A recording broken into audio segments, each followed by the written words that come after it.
त्याला कमी की 2-1 हजार फूट जायचं होतं वरती. तेव्हा त्याला जेव्हा दिल्लीचा दिवा दिसत नाही तोपर्यंत तो जायचं होत्या. तर कोणाला 2000 फूट वरती जायचं होतं दिल्लीचा देव बघण्यासाठी हे ऐकण्यासाठी शेवटपर्यंत बघतोय व्हिडिओ बघा. तर कसं काय पब्लिक मस्त ना मजेत ना. मी तुमचा मित्र पंकज शिंदे तुमचं स्वागत आहे आपल्या नवीन दैनंदिनीमध्ये. तर तुम्ही मागच्या पार्टमध्ये बघितलं असं विहिरीमध्ये बळी कशामुळे जात होते. तर आज आपण बघणार आहोत कोण होते राघोबा दादा आणि त्यांना दिल्लीचा देव बघायचा होता पण परंतु त्यांनी वाडा अपूर्ण का बांधला. तर मी कहाणीला सुरुवात करतो. तर राघोबा दादा म्हणजे त्या काळातले पेशवे होते आणि तो वाडा बांधत असताना त्यांच्या मागे ब्रिटिश लागले होते त्यामुळे त्यांनी हा वाडा अपूर्णच ठेवला. त्या विहिरीमध्ये असलेला अजून एक रहस्य असं समजले की त्या विहिरीमध्ये असलेलं सोनं काढण्यासाठी 7 आघोरी आले होते परंतु ते सोनं काढण्यात अपयशी ठरले आणि त्यांचा तिथे जागेच मृत्यू झाला. त्यामुळे ते धन अजूनही तसेच गुप्त आहे. अशा प्रकरणामध्ये लोक तो काळ इंग्रज त्या काळात मग त्याच्यामुळे त्या काळामुळं त्याच्यात काय असलं नसतं त्याने काय केलं जेवढं होतं ना तेवढं त्या इरतच टाकून दिलं.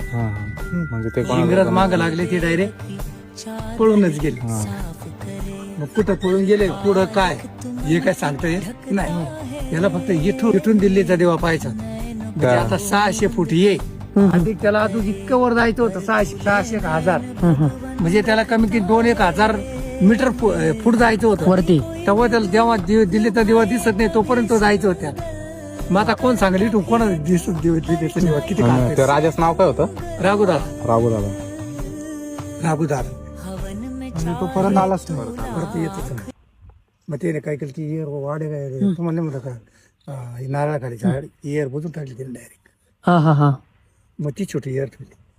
आता इयरच्या कडे तिकडून पाणी आलं तर पाणी येतं आणि तिला पाणी राहतं नाही फुटबॉल टाकायचं पाणी काढायचं तर रिचेच घेते निघून काही आणि ती विहीर म्हणून कोणी हे पण करत नाही बघत पण नाही ना पूर्ण नाही दाबून टाकली ती पूर्ण ही जी खोली इयर होती ना ह्या दगडाची केलेली ही पुरी सपाट करून टाकली. तर अशी होती त्या अपूर्ण वाड्याची कहाणी. जर तुम्ही पहिले दुसरे तिसरे पार्ट बघितले नसेल तर नक्की जाऊन बघा. तर कसा वाटला ब्लॉग नक्की कमेंट करून सांगा मित्रांनो. भेटू पुढच्या ब्लॉग मध्ये. जय साईनाथ.